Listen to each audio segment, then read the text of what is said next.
पुणे अपघात प्रकरण सर्व पुणेकरांसाठीच नव्हे तर महाराष्ट्रातील सर्वच लोकांसाठी महत्त्वाची केस ठरत आहे। ज्या प्रकारे एका अल्पवयीन मुलाने अपघात केलेला आहे आणि यात 2 निष्पाप लोकांचे जीव गेले आहेत, त्यामुळे ही घटना अत्यंत विदारक अशा स्वरूपाची आहे। एकीकडे हा भावनिक मुद्दा म्हणून पाहू शकतो की केस कोणत्याही संवेदनशील माणसाला पटणार नाही, हे असे लोक वागतात।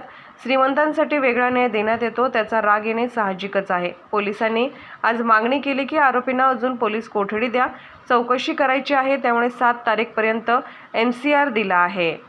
ही केस जी आहे ती सगळ्या पुणेकरांसाठीच नाही तर महाराष्ट्रातल्या सगळ्या लोकांसाठी एक महत्त्वाची केस ठरत आहे। कारण की याच्यामध्ये ज्या पद्धतीने रस्त्यावर बेदरकारपणे वाहन चालवून एका जुवेनाईल मुलाने, जो बालक आहे वयाने 18 वर्षाच्या आत, त्यांनी अपघात केलेला आहे आणि अपघातामध्ये दोघा निष्पापांचे जीव गेलेले आहेत।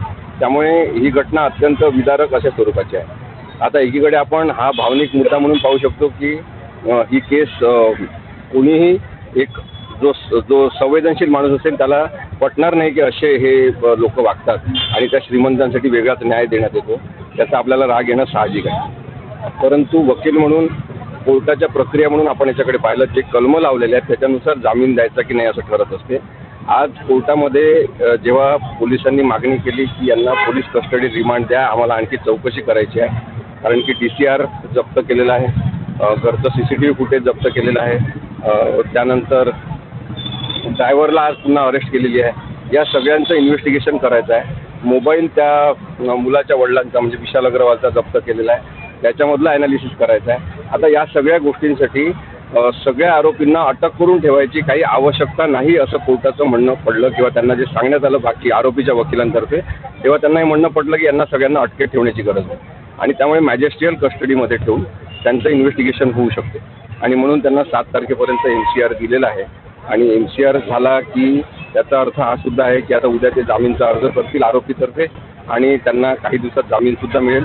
फक्त आता हे बघावं लागेल की काय कडक अटींच्या आधारे जामीन देण्यात येतो, पण जामीन मिळण्याची शक्यता कायद्याच्या दृष्टीने नक्कीच आहे आणि तो जामीन मिळू शकेल। त्यामुळे त्यांना जामीन मिळाला म्हणजे आता मग न्यायच मिळणार नाही, अन्याय होणार असं समजण्याची गरज नाही आहे। केस चांगल्या पद्धतीने चालली पाहिजे, आरोपींना शिक्षा झाली पाहिजे, यासाठी समाजाने कायद्याची प्रक्रिया आणि आपल्या भावना यांचा एकत्रित विचार करणं आवश्यक आहे।